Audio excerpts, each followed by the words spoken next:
В эфире программа «Актуальное интервью», в студии Марфирина Алексеева. Здравствуйте. Все арктические поселения являются отдаленными и труднодоступными, с которыми пути снабжения открываются только в течение ограниченного периода действия автозимника и в отдельных случаях летней водной навигации. Вопрос снабжения будет решен с вводом сети торгово-логистических центров в арктических районах. Об этом мы сегодня и поговорим. Гость у нас в студии Раймонд Попов, заместитель руководителя Департамента стратегического планирования и проектного управления Министерства по развитию Арктики и делам народов Севера Республики Саха. Раймонд Семенович, здравствуйте. Доброе утро. Давайте для начала расскажем, что из себя представляет торгово-логистический центр. Начнем с того, что действительно торговых объектов разновидностей много. Есть и мелкие магазины, есть и крупные. Если вот говорить о торгово-логистических центрах, то они, конечно, в масштабах арктических районов относятся к крупным торговым объектам, и в отличие от просто объектов торговли, они имеют еще функции логистики. Они из себя представляют такой имущественный функциональный комплекс. В отдельно взятом земельном участке располагается как здания сооружений, так и площадки для хранения тех же контейнеров, заезда стоянки грузового транспорта. Здание сооружения включает в состав себя теплый и холодный склад в обязательном порядке, овощехранилище и, само собой, само торговое помещение. В зависимости от района есть и отдельно стоящие магазины, и еще когда складской комплекс расположен вне черты поселка.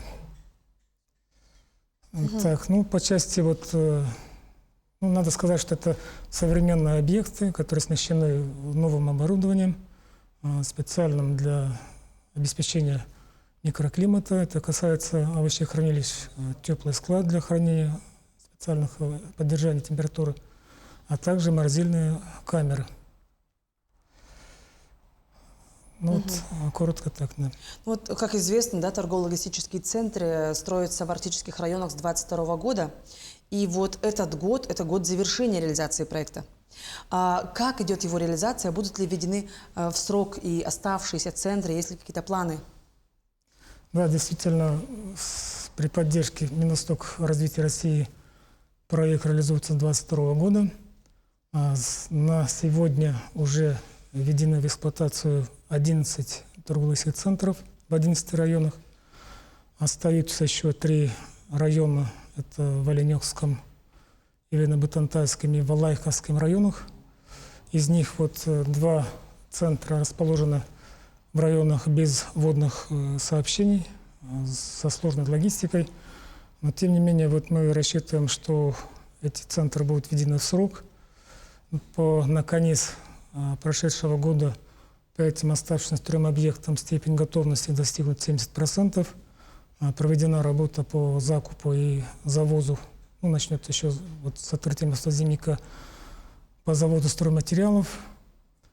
По остальным введенным объектам также работа велась по плану, кроме, конечно, первого 2022 года, по которому были отставания, но они в основном были вызваны некорректными показателями соглашения и поздним открытием финансирования. Мы это отставание на сегодня наверстали, и все идет по плану. Открытие таких центров населения арктических районов, конечно, всегда с нетерпением ждет, ожидает и надеется, конечно же, на адекватную, скажем, даже ниже рыночной цену. Так вот, все-таки 2-3-кратная цена, выше обычных таких цен, она все-таки имеется. Скажите, от чего это зависит? Наверное, надо говорить, что вообще проблема продовольственного снабжения отдаленных районов – это проблема комплексная, зависит от ряда обстоятельств, которые накопились в предыдущие годы. Это касается вопросов и финансирования, это касается и транспортной логистики, это касается и нормативно-правового обеспечения данных процессов. Общий объем, по примерным оценкам оборота продовольственных товаров для 13 арктических районов составляет более 13 миллиардов. Это огромная сумма. Из них, как мы знаем, более половины или половина этой суммы составляет транспортные затраты. А из государственного бюджета нашей республики выделяется на субсидирование основных видов производства товаров только, в последние годы выделялись сумма примерно 390-380 миллионов рублей. Поэтому на все виды товаров или на большинство товаров этих средств субсидий не хватает, и, соответственно, сохраняется такая вот рыночная цена на многие виды товаров. Но работа по этому направлению продолжается. Как вы знаете, принят федеральный закон о северном заводе, в рамках которого утверждены 73 вида социально значимых продовольственных товаров, завоз которых должно осуществляться с поддержкой государства. На сегодня федеральные власти прорабатывают порядок оказания этой поддержки. Как мы знаем, закон предусматривает вид поддержки в виде субсидирования этих затрат. Есть господдержки в виде имущественного оказания помощи, есть поддержка в виде бюджетных кредитов. На сегодня пока мы ожидаем эту федеральную помощь, поэтому вот все в рамках сил и средств нашей республики на сегодня. Такая работа проделывается для улучшения ситуации с ценами, да? Да. Какие-то, возможно, конкретные республиканские меры, возможно, имеются в этом году? Так, как я озвучивал, торговый центр – это не только торговый объект, но и логистическая составляющая серьезно ожидается. Мы, когда изначально прорабатывали данный проект по созданию сети торговых центров, мы предусматривали, что каждый центр будет оснащать еще и вездеходной техникой для обеспечения круглогодичного либо в течение продолжительного периода снабжения сельских поселений. Как мы знаем, более половины или половина объема складских мощностей этих ТЛЦ предназначена для временного хранения продтоваров именно для сельских поселений. В связи с этим мы сейчас прорабатываем проект, и рассматривается Минвостокразвития наш проект по развитию транспорта. Мы прорабатываем также еще и торгово-промышленной палатой и республики по маршрутам завоза эти отдаленные поселения о создании проекта такого транспортного комплекса, состоящего из различных видов транспорта, который будет включать не только наземные виды транспорта, но и водные, амфибийная техника и авиатранспорт будет привлекаться, малая авиация, и, возможно, даже в будущем и беспилотная авиация. Угу. Это все планы, так? Это все планы, да. Угу. И интересно, все-таки, скорее всего, имеется какой-то определенный ассортимент продуктов, который обязательно должен быть всегда в таких центрах. Так ли это?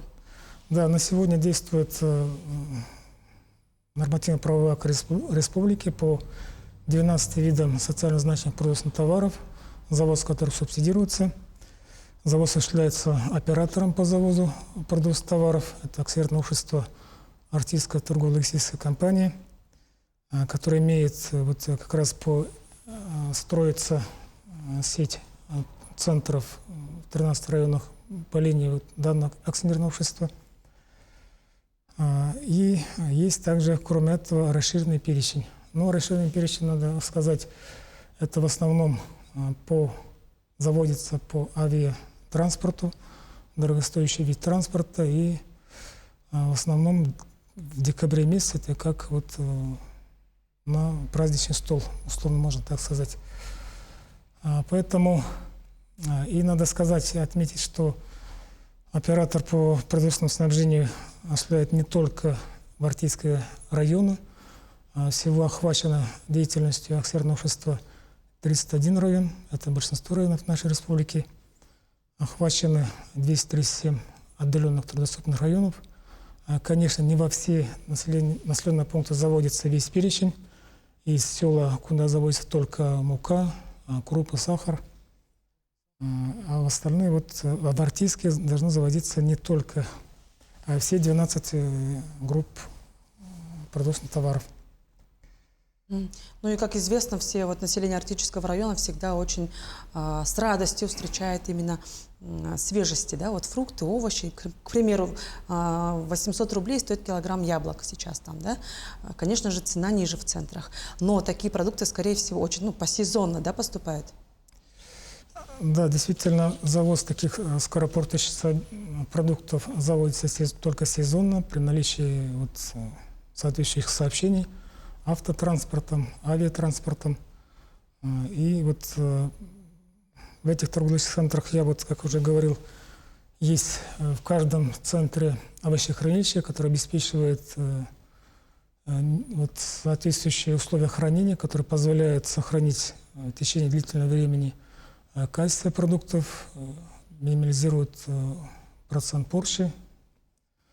Поэтому в большинстве районов в связи с созданием ТЛЦ будут обеспечиваться наличие овощной продукции в течение длительного периода. Что очень радует, действительно. Основной объем оборота продовольственных товаров приходится на предпринимателей. Будет ли связана работа построенных центров с ними? Да, надо отметить, что примерно от общего объема в тоннажах продовольственных товаров в Артийских районах составляет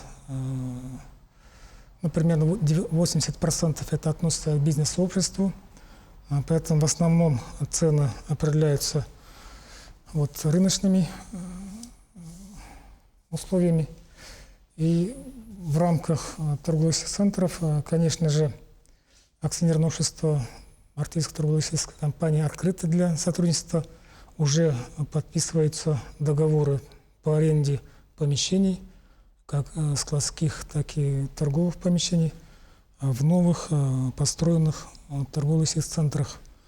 Я хочу отметить, что для субъектов среднего и малого предпринимательства в нашей республике существует льготный тариф по коммунальным услугам. В этой связи арендаторы в этих торговых центрах будут пользоваться также льготным тарифом. Поэтому для отдельных или для большинства предпринимателей это может быть весьма привлекательное предложение. То есть это выгодно и всем, и предпринимателям, и, конечно же, народу. Ну что ж, Раймонд Семенович, спасибо, что вы уделили время и ответили на наши актуальные вопросы. А я напомню, что в эфире была программа «Актуальное интервью». Оставайтесь с нами.